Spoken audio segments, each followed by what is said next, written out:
klien itu datang tidak dengan saya mau bikin rumah misalnya, ukuran segini, kamar segini. Jadi ya gitu, nggak gitu juga. Pasti dia datang, saya mau bikin rumah misalnya, contohnya, bikin rumah, kamar 3, terus ada kamar tamu, ruang pembantu segala macam gitu. Nah kita nggak langsung, oke baik sekalian ya, itu. Jadi kita lihat, oke tanah ibu di mana, tanah bapak di mana. Boleh saya lihat, kalau di kita itu kan ada semacam peraturan kota ya, jadi kayak namanya KRK gitu. Dasar dari profesi arsitektur itu sendiri, rumahnya itu harus nyaman, dalam artian sirkulasi udaranya bagus, pencahayaannya bagus, terus standar kenyamanannya juga baik, diperhatikan. Poin itu dulu, baru ke tren. Bagus deh nih di sosial medianya kan. Begitu datang. Posnya tulisan kayak zombie aja atau gimana gitu kan. Karena kan ada angle kamera, ada ambience di sana yang tidak bisa juga kita, kalau kita plot di rumah kita, di desain kita, itu belum tentu cocok gitu. Belum tentu adjust ya. Gitu. Misalnya ada satu view yang menurut si klien ini, bagus nih bisa taruh di pojok rumah saya nih gitu.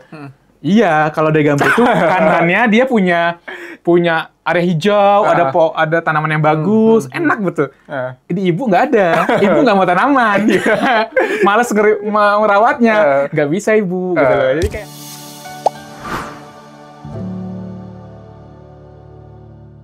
Selamat siang, sahabat Komar, kawan Komar. Balik lagi di Kamar Komar di episode yang ke-1876. 1000. Jangan minta saya ngulangin ya, saya lupa tadi berapa itu angka episodenya. Ya, jadi balik lagi sama saya Genta, host penerus tahta estafet host-host sebelumnya. Jadi saya di-challenge lagi sama tim saya, sama host-host saya yang katanya nggak bisa datang. Makanya hari ini sedikit cerita nih, sebelumnya saya nih biasanya yang bertugas untuk nyari-nyari para kandidat guest speaker untuk di kode marketing. Biasanya saya nyiapin discussion guideline-nya, ngundang speakernya, juga nyiapin sebelum tahapan tapping-nya. Tapi kali ini sangat spesial karena saya dipercaya untuk tampil langsung berbincang-bincang dengan host yang hari ini luar biasa spesial. Kita coba discuss tentang dunia arsitektur. Tanpa berlama-lama lagi, mungkin kita langsung aja, Mas Fajar. Welcome to Kamar Komar. Mas Fajar. Makasih Mas Genta. Terima kasih udah hadir di sini. Makasih banyak Mungkin sudah diundang. Sama-sama Mas, semoga ini bukan yang pertama. Sering dong? Maksud saya ke depannya bisa terus bisa datang lagi ke sini ya. Mas, boleh diceritain dulu dong pengalaman apa sih yang lagi Mas Fajar kerjakan saat ini? Pengalaman saat ini ya masih seputar tentang dunia arsitektur ya pastinya ya. Project rumah, komersial, kantor, master plan juga, interior, ya agak jauh-jauh dari desain lah Mas. Semua masih berkutat di bidang desain ya Mas. Betul. Sebelum masuk ke pembahasan utamanya, mungkin boleh cerita sedikit sih Mas. Awal mula bisa tertarik jadi seorang arsitek, masuk ke dunia pendidikannya, yang mungkin orang banyak taunya arsitek itu kan berat ya Mas kuliahnya. Ya. Ya kalau menurut saya sih, kalau kita bicara arsitektur, berat atau enggaknya tuh ya relatif ya, semua pekerjaan ya pasti dia punya kadarnya masing-masing gitu ya. Tapi kalau menurut saya gitu, penting sih rasanya kalau kita bekerja itu sesuai passion dan minat kita itu. Jadi beratnya nggak bakal berasa gitu. Kalau orang bicara, kita ngelihat sisi dunia arsitektur itu berat, bukan berat di mengerjakannya aja nih, tanggung jawab ya, resiko. Kan tanggung jawab itu resiko. Tanggung jawab kita kan nggak sampai desain doang nih. Terbangunnya itu tuh juga masih was-was kita gitu loh. Itu sampai bangunan kita masih bernafas, kita masih keliling-keliling tuh ngeliat itu bangunan masih bagus nggak, masih layak nggak gitu kan. Ya. Saya rasa tuh berat di mental kali ya kalau jadi arsitek itu. Tapi memang kalau kita menjalaninya itu memang dengan ya memang passionnya di situ, terus kita merasa apa yang kita bikin itu kayak gue bikin karya gitu ya. Kebanggaan Kayaknya tersendiri. nggak berat deh. Nah, oke. Yang saya rasain gitu ya. Iya. Kalau waktu menentukan jurusan pendidikannya gimana tuh, Mas? Apakah memang udah ketertarikan dari awal jadi arsitek, atau mungkin ada dorongan-dorongan motivasi dari orang-orang, atau seperti apa? Kenapa milih arsitek gitu ya? Betul. Ya, sebenarnya lucu sih, Mas. Menurut saya lucu ya. Oke. Karena gini, cuman berawal dari bahwasanya kata-kata arsitektur itu kayak keren gitu. Nah, itu dulu nih. Nah, jadi memang awalnya itu waktu kecil ya tuh SD gitu kan. Nah, biasa ya anak-anak tuh kan pada punya cita masing-masing ya. Kalau ditanya sama guru, sama orang tua, citanya dia apa gitu kan. Terus aku ngeliatnya rata-rata tuh orang tuh jawabnya, anak-anak tuh jawabnya ya jadi pilot, jadi dokter, jadi apa guru gitu ya, polisi ya semacamnya gitu ya. Nah, memang jiwa-jiwa apa anti mainstream udah muncul dari kecil ya. Jadi kayak, aduh apa ya gitu ya yang bikin yang beda gitu. Nah akhirnya itu pernah nonton sinetron sama orang tua di rumah kan. Waktu kecil nih, terus ngeliatlah di sinetron itu, wah dia jadi arsitek gitu. Tanya ke orang tua, mah arsitek itu apa gitu. Wah arsitek itu bikin bangunan, bikin rumah. Gitu. Wah keren ya, gue bilang kan. Ya sejak itu tuh terinspirasi jadi arsitek. Dari sejak itu sampai sekarang, udah memang fokusnya kalau ditanya cita-cita Arsitek selalu. Jadi arsitek gitu. Jadi dari kecil itu memang sudah punya bayangan masa depan tuh pengen jadi arsitek. Dan memang setelah dijalani ya benar, emang suka gitu. Sesuai dengan passion-nya. Gitu, betul. Ini pertanyaan yang mungkin saya agak sedikit penasaran. Apakah seorang arsitek tuh biasanya hobinya apa sih, Mas? Apakah seorang arsitek pasti suka gambar? Karena saya pikiran tuh kadang-kadang saya kebetulan nggak bisa gambar ya. Jangan-jangan kalau orang-orang yang nggak bisa gambar nih, wow dia nggak bakat buat jadi arsitek. Iya, jalan bisa kan? Coret doang kayak standar gitu. Itu kan, bisa harusnya. Standar kan?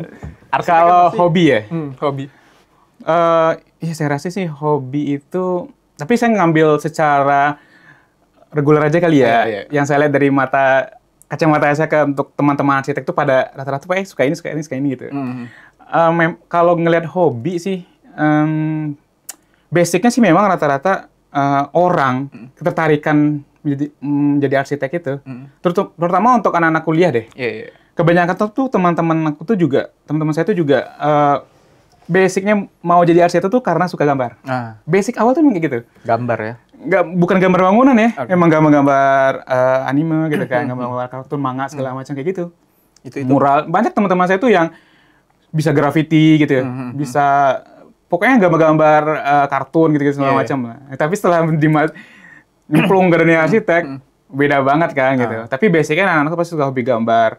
Terus kalau bicara hobi untuk sekarang, rata-rata sih kalau saya ngelihat, nah mungkin lucunya arsitek itu juga ya, rata-rata tuh orang di arsitek itu hampir memiliki kesamaan hobi gitu. Nggak jauh-jauh tuh biasa dari fotografi, terus apa ya, segala sesuatu yang itu tuh berdampak pada aktivitas arsitektur. Misalnya gini, anak arsitek tuh doyan sepedaan. Kenapa? Ya, karena bukan ya rata-rata itu bukan karena sepedaan tuh gaya-gayaan doang ya, atau kesehatan juga iya pasti. Tapi rata-rata anak suka sepedaan tuh kayak keliling kota, ngeliatin kanan kiri lah. Ini view gitu ya. Ini gedung ini kayaknya gini gitu. Ini jalanan tuh kok bisa gini. Jadi kayak real banget itu rata-rata tuh anak-anak arsitek itu tuh kayak hobi aja tuh jadiin preferensi untuk kerjaan atau profesi gitu. Benar. Biar bisa dapat ilham gitu ya, misalkan gambar apa sih buat main Lego tuh juga. Kalau main game, sebetulnya saya nggak ngegame ya. Apa kayak main The Sims gitu kan. Minecraft gitu. Itu juga banyak anak yang suka hobi kayak gitu.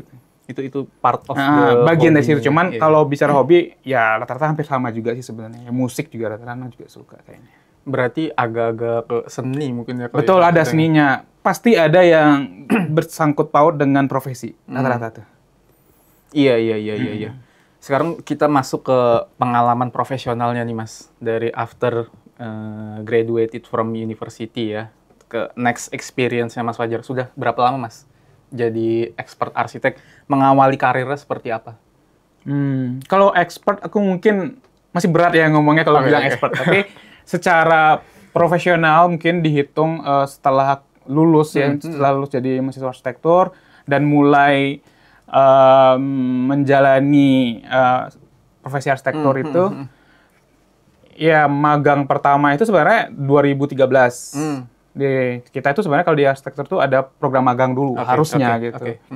Sebaiknya dari Ikatan Arsitektur Indonesia, organisasi, itu sebaiknya kita magang dulu. Jadi kita tuh sebenarnya nggak langsung dilepas berpraktek, ngerjain ini segala macam, belum. Harusnya gitu ya. Jadi kita tuh ada program magang dulu 2 tahun. Nah, 2 tahun itu magang kita kalau bisa itu memang di biro-biro arsitektur atau di konsultan arsitektur atau dengan arsitek-arsitek yang memang memiliki ya mungkin karya-karya yang baik gitu ya. Karya-karya yang memang bisa dijadikan inspirasi gitu. Dan secara pengalaman profesinya juga bagus gitu ya. Nah, dihitung mungkin dari tahun 2013 tuh. Saya magang-magang dulu sekitar, sebenarnya magang saya tuh 1 tahun. Nah, baru masuk ke perusahaan.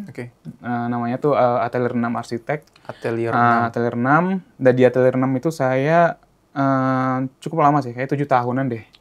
Nah, di situ banyak banget pelajaran tuh luar biasa di situ. Itu yang membentuknya di situ sebenarnya. Pertama kali ngerantau berarti ke Jakarta? Iya, benar. Langsung ngerantau dari 2013 langsung terbang ke Jakarta. Dari Jakarta, udah langsung dari Atelier 6 itu. Atelier 6 sampai 2019 ya, 2019. Nah, dari 2019 itu karena sudah kurang lebih 7 tahunan ya, mulai muncul pemikiran-pemikiran kalau ilmu arsitektur ini kalau diterapkan di bidang lain ya, kan kita bicara arsitektur tuh nggak ngedesain aja kan, ada yang in-house dalam arti memeriksa atau mengevaluasi pekerjaan-pekerjaan konsultan. Nah, mulai tertarik tuh ke situ, jadi nggak sekarang pengen deh tempatnya nggak ngedesain doang gitu. Giliran kita tuh ngecek pekerjaan konsultan gimana sih gitu loh. Jadi in-house di hotel Indonesia. Itu sebutannya in-house tadi ya? Iya, in-house. Jadi ya kalau perusahaannya kan Hotel Indonesia Natur, BUMN perhotelan. Ya di situ tuh jadi sebenarnya di bagian business development sih. Business development cuman bagian arsiteknya.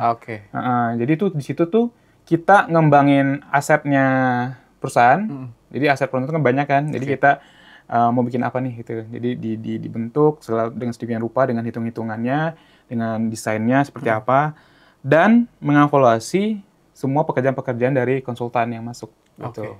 Nah, setelah itu cuma setahun tuh. Di konsultan tadi di perusahaan itu. Karena memang rasanya itu sudah sibuk ngedesain selama 7 tahun ya. Pindah ke in-house tersebut tuh merasa kayak ada yang hilang. Ada sesuatu yang nggak biasa gitu. Iya, betul. Ya? Nah, makanya juga betul feel. Jadi takut kebiasaan itu hilang. Terlalu nyaman di pekerjaan tersebut gitu. Karena di situ jarang banget ngedesain. Lebih banyak kita ngecek pekerjaan konsultan, kontraktor gitu ya. Akhirnya ya udah diniatinnya cukup setahun deh gitu. Tapi itu juga gambling sebenarnya. Setahun itu ya mau apa lagi kemana gitu kan. Akhirnya ya udah dari situ kan memang dari dulu kan punya tujuan pengen punya studio sendiri, pengen mandiri gitu kan. Terus mikir udah secara pengalaman 7-8 tahun ya awalnya sih gambling sih. Berani apa enggak nih gitu. Ya mungkin Allah ngasih jalan kali ya. Jadi di ending mau selesai kontrak, yang nggak kepikiran itu ada 3 kerjaan masuk. Ada 3 kerjaan yang masuk rumah ya, bikin rumah. Yang nggak nyangka juga sih awalnya itu, maksudnya saya tuh jarang-jarang tuh ngambil project-projectan di luar karena karena kerjaan ya gitu. Akhirnya dapat 1 project, kerjain. Di luar jam kerja kita maksudnya gitu. setelah pulang dari part time di rumah di luar dari di rumah tuh disikat tuh sampai pagi. Terus akhirnya ya udah beresin. Pertengahan jalan itu ada lagi 2 nih. Enggak selang lama dari yang 2 ini ada lagi 1 lagi 3. Nah dari situ 2019 setelah 2019 tadi itu cuman beda bulan dong. Okay. Cuman ya 2-3 bulan deh gitu. Jadi langsung dapat kerjaan lagi yang kayak ada jalan lah ya istilahnya. Betul. Jadi kayak apa ini kode gitu ya? Kode marketing. Kode marketing. Apa ini kode gitu ya? Maksudnya menjelang saya habis kontrak itu, kan kita harus fixin nih gitu. Mau lanjut apa enggak gitu kan. Kalau mau lanjut, kan harus ada bekal nih. Nggak mungkin keluar-keluar aja terus nggak ada apa-apa gitu. Nah, akhirnya mungkin itu petunjuknya. Dikerjain.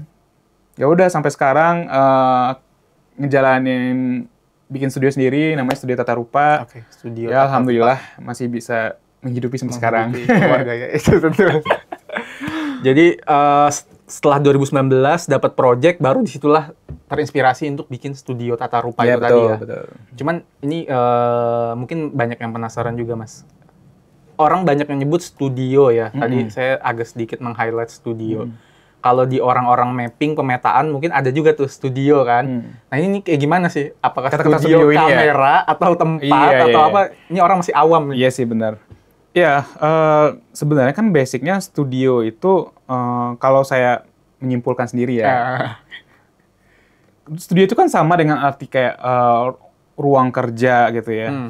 Sama dengan semacam apa ya, workshop gitu. Ya, workshop ya. Nah, cuman kan setiap profesi ya ini ruangnya ya.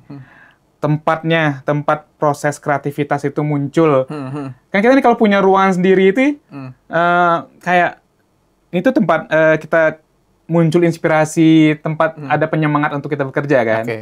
Nah, saya rasa di bidang-bidang kreatif biasanya nyebutnya biasa studio. Ya kan? Apapun itu, studio kriya, studio lukis, studio fotografi kan semua produk-produk yang menghasilkan karya seni. Menghasilkan karya gitu kan. Studio, ya rata-rata nyebutnya studio gitu. Jadi ya udah nyebutnya karena rata-rata nyebutnya studio saya jadi studio juga gitu. Ya. Kayaknya beda gitu kalau nyebut studio dengan kantor. Sama lebih enak menyebut studio. Karena kesannya tuh studio itu kayak benar-benar ruang tempat terjadinya proses kreativitas itu gitu. Jadi kayak apa ya? Kalau orang mungkin kalau bisnis lebih nyebutnya kantor ya. Nah, kalau orang-orang yang arsitek yang lebih ke seni mungkin lebih karena menyebutnya studio ya. Karena memang betul ada kita masuk studio itu kayak gini nih.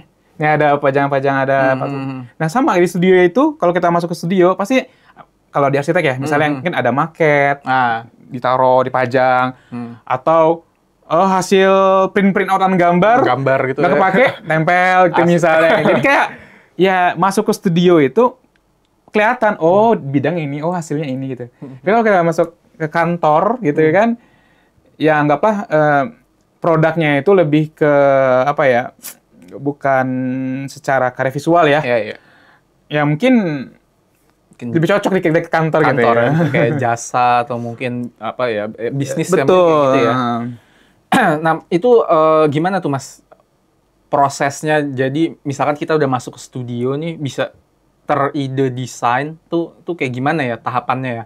Apakah tiba-tiba nih kayak misalkan ini ada permintaan masuk, briefnya butuhnya ini nanti kita bikin, atau memang biasanya tuh arsitek yang nyodorin nih gambarnya nih kayaknya paling possible kayak gini. Itu biasanya gimana tuh proses pembuatan desainnya itu sendiri? Seiring berjalannya waktu sih sebenarnya proses itu akan berkembang dengan kondisinya masing-masing. Nah, kalau saya ngejawabnya sekarang ngejawabnya secara frontal dengan dari arsitek full gitu, enggak juga gitu. Karena setelah proses saya menjalani ini, itu ternyata variatif gitu loh. Jadi kayak misalnya nih, misalnya kita ketemu atau dapat project dari klien gitu, tetap kita harus ngelip itu gitu ya. Maksudnya ya orang nge-hire kita itu memang diminta untuk kalau misalnya kita berobat ya, ke dokter kita berobat, kita dapat advice dari dokter saya sakit apa, resepnya apa. Nah, kalau lebih harusnya juga gitu. Saya punya keluhan ini, bikin ini, Anda punya saran apa untuk saya? Anda punya arahan apa kepada saya dalam bentuk desain kalau kita outputnya kan. Nah, basicnya memang kita memberikan arahan kepada klien sih sebenarnya gitu. Dengan misalnya kalau kita mencoba mencocokologi dengan dokter nih, biar lebih nyambung aja sih. Analoginya. Ya, analogi ke dokter. Profesi dokter. Misalnya kayak profesi dokter itu, dia punya sakit apa, keluhan ya, ada punya keluhan apa, dia ngasih obat ini gitu. Nah, kalau di kita, di arsitek gitu, kliennya datang, dia punya keluhan, mau bikin. Nah, dia mau bikin sesuatu. Cuman tanah saya kecil, saya tapi butuh kamar 5. Nah, pusing nggak tuh? Nah, di diagnosa dulu nih. 5 bisa, tapi kecil ya kamarnya. Nah, kayak gitu. Jadi permasalahan klien itu datang tidak dengan saya mau bikin rumah misalnya, ukuran segini, kamar segini. Jadi ya gitu, nggak gitu juga. Pasti dia datang, saya mau bikin rumah misalnya, contohnya bikin rumah. Kamar 3, terus ada kamar tamu, ruang pembantu segala macam gitu. Nah, kita nggak langsung, oke, baik sekalian ya, itu. Jadi kita lihat, oke, tanah ibu di mana, tanah bapak di mana. Boleh saya lihat, kalau di kita tuh kan ada semacam peraturan kota ya, jadi kayak namanya KRK gitu. KRK. Ketetapan Rencana Kota. Jadi dari pemerintah itu kan mengeluarkan tanah kita itu bentuknya seperti ini, tidak kotak. Gambaran orang awam tuh kan ngelihat tanah itu kotak ya. Padahal sebenarnya tanah itu tuh nggak yang kotak, ada kesininya, ada miringnya, terus ada peraturan juga. Kita nggak boleh ngebangun dari berapa meter dari jalan. Nah, itu peraturannya. Kita analisa itu dulu. Analisa itu dulu, kita lihat, ibu bikin 3 kamar ya tadi ya bu ya. Ini kalau udah dipotong sama dengan GSB tadi, peraturan kota ini, nggak dapat nih 3 kamar. Bisa dapat, cuman kayaknya kecil deh ini. Jadi dia ngasih dia memberikan keluhan gitu kan. Kita memberikan saran dan input-input yang ya ternyata kalau ibu mau bikin seperti ini harus kayak gini. Nah, nanti baru berlanjut pada desainnya seperti apa gitu. Itu biasanya orang juga masih bingung, Mas. Arsitek sama teknik sipil nih sama atau gimana nih? Saling selaras. Karena orang pikirannya kan arsitek gambar, sipil yang ngitung-ngitung nih. Biasanya gimana tuh? Selaras sih harusnya. Selaras ya? Selaras. Ya, kata-kata selaras saya setuju. Karena secara hierarki, yang kerja duluan tuh arsitek. Arsitek bekerja duluan, baru nanti berdiskusi dengan struktur. Lalu sama MEP namanya. Mechanical, Electrical, Plumbing. Jadi yang bagian yang mengerjakan rangkaian listrik, pipa, dan sebagainya. Jadi arsitek itu mengeluarkan ide dulu. Akan bikin seperti ini. Ada orang sipil atau orang struktur ya, kita kenal. Kita berkoordinasi dengan orang struktur itu. Ini bebannya cukup nggak? Ini dengan jarak bentangan segini, kolom yang kita pakai sudah benar apa belum gitu. Nah, itu memang bagian secara hitung-hitungan, secara kekuatan, secara kelayakan bangunan itu seperti apa gitu. Itu sipil atau struktur kalau kita bilang gitu, sipil atau struktur. Tapi sipil ini juga punya cabang nih. Ada sipil yang memang fokus ke construction-nya aja nih. Jadi dalam tanda kutip, jadi ada kontraktor, ada yang konsultan gitu. Nah, kalau orang sipil yang di konsultan, mereka tugasnya merencanakan. Konsultan itu kan memperencana merencanakan, tapi di bagian struktur, itu di bagian sipilnya. Kalau arsitek, dia merencanakan di bagian arsitekturnya. Nah, arsitektur itu yang ya berhubungan dengan bentuknya gitu kan, ruangnya, layout ruangnya gitu. Udah kebentuk, baru sipil, struktur digabungin sama MEP tadi gitu. Baru jadi bangunan. Yes, betul. Jadi sipil itu kalau saya setuju kalau menyelaraskan antara arsitek dan juga MEP sebenarnya. Sampai jadi bangunan. Yes, betul. Kalau Mas Fajar sendiri ngelihat di Indonesia kayak gimana dunia arsitek? Saya taunya nih terakhir saya bikin apa ya, saya lupa SIMBG itu. Iya, SIMBG. Apa namanya? IMB, izin mendirikan bangunan. Itu kan ribet banget tuh. Mesti pakai gambar ini, dasar inilah, katanya kalau ini jalan buat umum, ada area-area yang nggak boleh di ini Ya, gimana nih? itu yang saya bilang Administrasinya tadi. agak sedikit ini. Itu yang saya bilang tadi, KRK. Oke. Sebenarnya ya, pemerintah itu semua tujuannya pasti baik ya. Oke. Itu tuh memang sudah mengatur kota gitu. Iya. Mengatur, jadi pengaturannya itu pasti semua landasan-landasannya itu ada gitu loh, Mas. Jadi agar ruang-ruang tanah atau apa ya pengaturan kota ini tuh gak suka-sukanya gitu loh. Oke. Tiba-tiba ada orang bikin rumah gitu ya di sini kalau nggak ada peraturannya jorok itu ke jalan gitu. Makan Kena- badan jalan. Kan nih karena ego nih. Itu kan ada peraturan kata dia. Oke. Tapi dibangun nih. Anggaplah kata kasarnya bikin kanopi panjang gitu. Ngelewatin jalan. Ada kebakaran di rumah samping. Damkar nggak bisa lewat gimana? Iya kan? Iya. Saya baru kepikiran. Iya kan? Jadi sebenarnya peraturan itu baik. Oke. Dia udah mengatur semuanya. Setback dari tanah. Memang kadang gini, memang agak tanah segini nih. Oke. Tanah kecil misalnya, dipotong segini gitu. Habis, 3/4 nih tanah saya gitu. Mau Mau bangun 5 kamar. Padahal tanah dia. Iya. Nah, karena banyak klien-klien atau gitu ya? owner-owner itu yang kayak gitu. Tapi menurut saya itu memang sudah diatur, Mas. Jadi, tapi saya rasa pemerintah itu juga nggak sembarang bikin peraturan ya. Dalam artian nih, peraturan-peraturan tersebut juga disesuaikan dengan kawasannya gitu. Jadi kalau tanahnya kecil, dia berada pada lahan atau pemukiman yang padat penduduk, yang jalannya kecil-kecil gitu. Iya. Nggak mungkin juga dia bikin tanahnya kecil tuh, jalan juga kecil. Oh, GSB-nya ini nggak boleh bangun setengah dari tanah, Bagian jalan. nggak juga. Itu GSB-nya 0. Oke. Jadi boleh kebangun Oke. untuk beberapa daerah Oke. tertentu. Kalau daerah Pondok Indah misalnya, itu jalan lebar-lebar. Ya, saya rasa nggak ada juga yang tanah yang kecil-kecil. Tanah juga gede kan. Iya. Nah, jadi standarnya ada. Jadi Oke. standarnya berdasarkan lebar jalan. Oke. Lebar jalan 6 meter, itu kita harus menurut biasanya setengah dari lebar jalan tersebut gitu. Dan sekian, berikutnya juga seperti itu. Jadi, memang secara prosesnya, secara administrasi, memang sedikit agak Rumit ya. rumit atau agak effort ya. Mungkin effort kali ya. Untuk kebaikan Karena kedepannya. kalau rumit itu tuh sebenarnya ya namanya menjalani sebuah administrasi ya. Pasti ya. Agak perlu Pasti sabar ada memang. Mas, Tapi ya ini, gitu. ngomong-ngomong kita hari ini lagi ada sponsornya nih dari Kopika. Mantap. Boleh Mas sambil dicoba. Jadi kantor podcast ini atasnya ada kafe Kopika. kopi. Iya.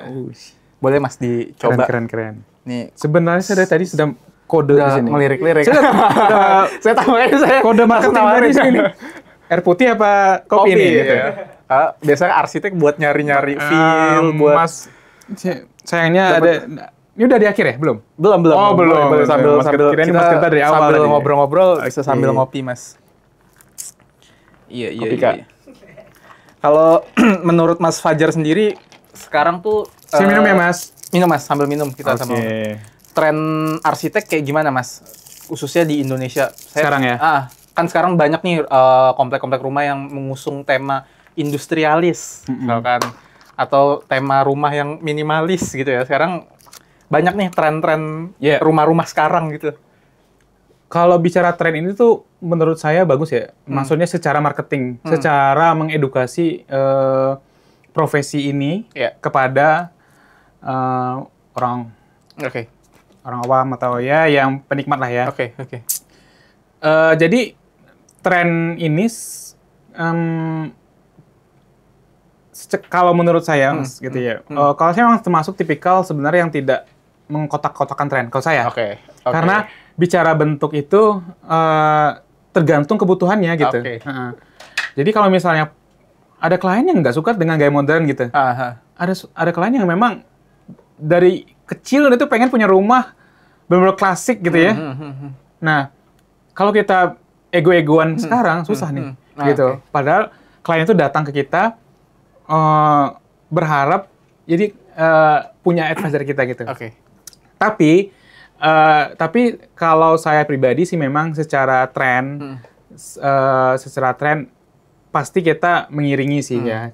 Tapi tetap poinnya bukan tren. Oke. Kalau dari saya, Oke. poinnya itu adalah dasar dari profesi arsitektur itu sendiri, rumahnya itu harus nyaman, dalam artian sirkulasi udaranya bagus, pencahayaannya bagus, terus standar kenyamanannya juga baik, diperhatikan. Poin itu dulu, baru ke tren. Jadi baru makanya apa ya, arsitek itu diuji di situ. Jadi nggak bisa bicara bentuk aja nih, bicara tren aja, tapi menggabungkan antara kebutuhan fungsi yang utama dengan tren atau dengan bentuk lah. Kalau bicara tren sekarang apa, ya mungkin kalau dari pandangan saya ya, mungkin sekarang karakternya itu memang lebih banyak kepada bentuk yang kalau kita bertahap minimalis ya. Minimalis itu kalau setahu saya dari zaman 2000-an atau mau masuk 2000-an itu kata-kata minimalis sudah ada nih. Maksudnya udah mulai terdengar gitu. Perubahannya tuh sampai sekarang tuh cukup signifikan. Dari dulu yang kata-kata minimalis itu dari bentuk-bentuk yang memang bentuk-bentuk yang tidak terlalu kotak-kotak, kalau kasarnya kotak-kotak, tidak terlalu banyak likuk-likuknya gitu. Tapi lebih cenderung kontras-kontras gitu warnanya. Merah, kuning, hijau. Rumah-rumah sekarang tuh. Dulu 2000 dari 2000-an sampai 2010 2006 gitu, 2007 ya masih kayak gitu tuh stylenya. Itu tuh minimalis kayak gitu. Ya. Yes. Sekarang lebih simple lagi menurut saya. Orang-orang tuh udah mulai senang melihat bentuk-bentuk yang lebih monokrom. Bentuk-bentuk yang minimalis itu dalam artian tidak banyak kontras di ruangan tersebut gitu. Arah-arahnya mungkin lebih ke monokrom gitu. Terus juga sekarang mulai banyak orang tuh suka juga gaya-gaya apa ya istilahnya itu sedikit ke arah-arah ya kalau orang-orang paham itu biasanya expose ya. Jadi rustiknya dia dimunculin, nggak di finish gitu. Ya expose adanya seperti itu, nanti dikombinasikan dengan lighting segala macam. Nggak di finish tuh berarti unfinished. Apa adanya gitu. Apa adanya gitu seperti itu. Jadi, walaupun sebenarnya itu dari dulu juga udah ada. Ada ya. Cuma memang sekarang dikemas lagi dengan tampilan-tampilan. Nah itu kadang suka bermunculan. Iya betul. Padahal sebenarnya dulu tuh udah ya memang kayak begitu ya. Yes, betul. Iya. Mungkin tadi itu kalau soal trennya. Sekarang kalau kita ngomongin project-project yang pernah dijalanin, ada nggak project-project unik apa nih yang wah gila nih kliennya ribet banget? Atau dari kliennya apa dari projectnya? Mau dari projectnya, dari kliennya itu mungkin dua-duanya pasti banyak lah. Iya, dua-duanya ada.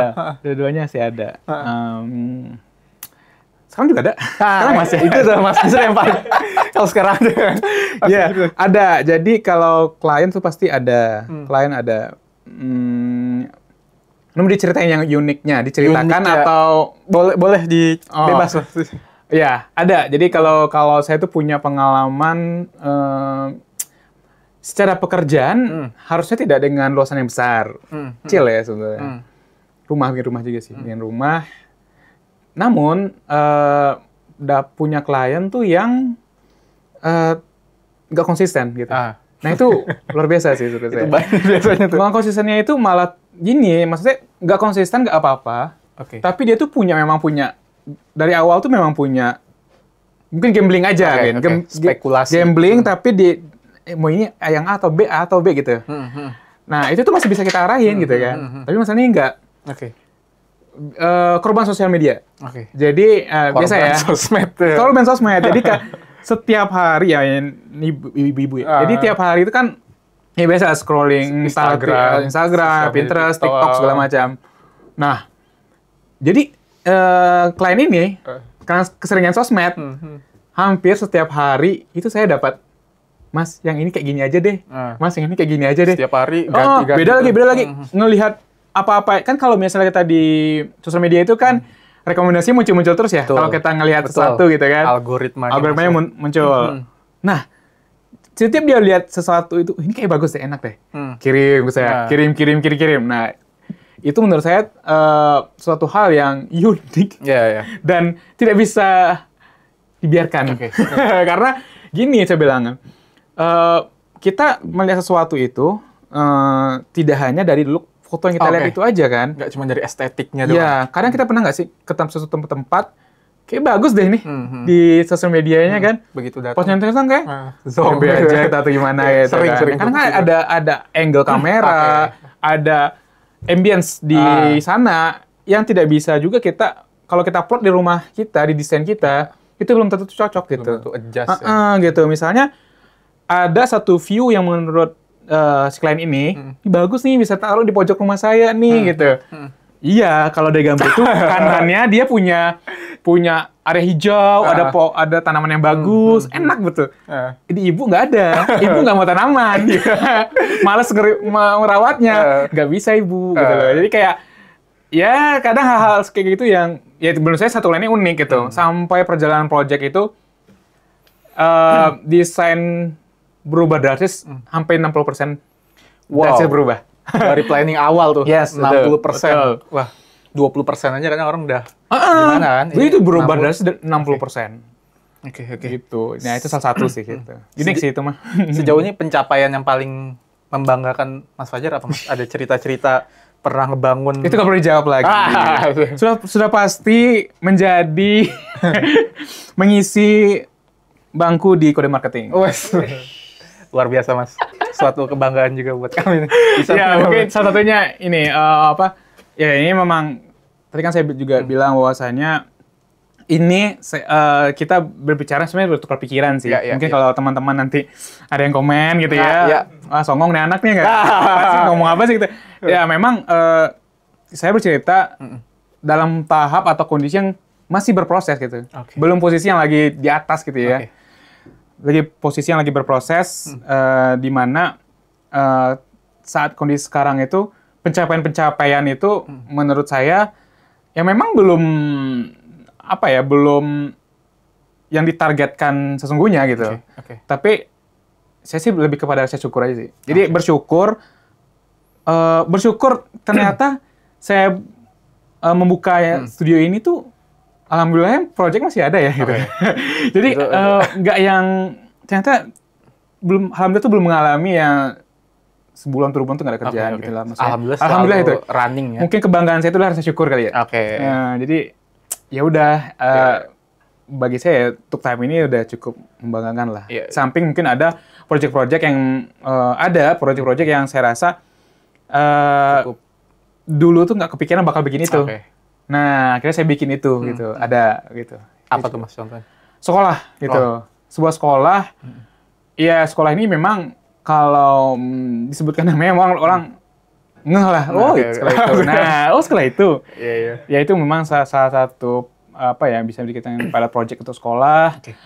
Ya, kalau bisa akan kita sebut jadi masterpiece ya mungkin insya Allah lah. Insya Allah itu jadi masterpiece. Mudah-mudahan. Mas, sebenarnya masih banyak yang mungkin bisa kita bahas, tapi last mungkin apa sih rencana dan harapan ke depan untuk dunia arsitektur Indonesia? Mungkin untuk menginspirasi para arsitektur muda yang masih mengemban kuliah gitu. Ini berat nih. Maaf. Seenggaknya kan bisa berbicara based on pengalamannya, Mas. Iya betul. Boleh Mas Genta. Harapan ya. Ya pastinya sih harapannya bidang ini atau profesi ini tidak akan ada habisnya. Gitu, tidak akan ada habisnya. Dan pemahaman orang tentang dunia arsitektur itu, pemahaman orang awam ya, tidak hanya di tahap atau di area orang-orang yang kadang gini, arsitektur itu kadang dinilai oleh orang itu kalangan menengah ke atas gitu. Menengah ke bawah tuh kayak nggak berasa, ngapain perlu pakai arsitek gitu. Stereotipnya kayak gitu. Tapi saya rasa nggak kayak gitu. Nah, saya tuh harapannya pengen kayak gitu. Jadi orang menanggapi arsitektur itu ya memang sudah menjadi kayak bagian kalau saya sakit tadi, saya ke dokter. Kalau saya butuh rumah, saya butuh kantor, saya butuh sebuah bangunan, orang tuh next itu udah, saya harus kemana sih gitu, arsitek gitu. Saya harapannya sih, maksudnya itu lebih familiar aja sih. Arsitektur itu lebih familiar untuk orang-orang awam gitu. Lebih membumi. Lebih membumi, betul sekali. Iya, Mungkin saya sedikit meng-highlight kalimat tadi dari Mas Fajar ya. Apa Saya tuh? setuju juga. Jadi kebanggaan itu ternyata berada pada letak syukurnya. Asik. Mungkin itu aja. Tetap saksikan Kode Marketing. Kalau ada yang mau komen-komen, tanya lebih lanjut, mau desain rumah, bisa komentar di YouTube kita. Terima kasih. Thank you.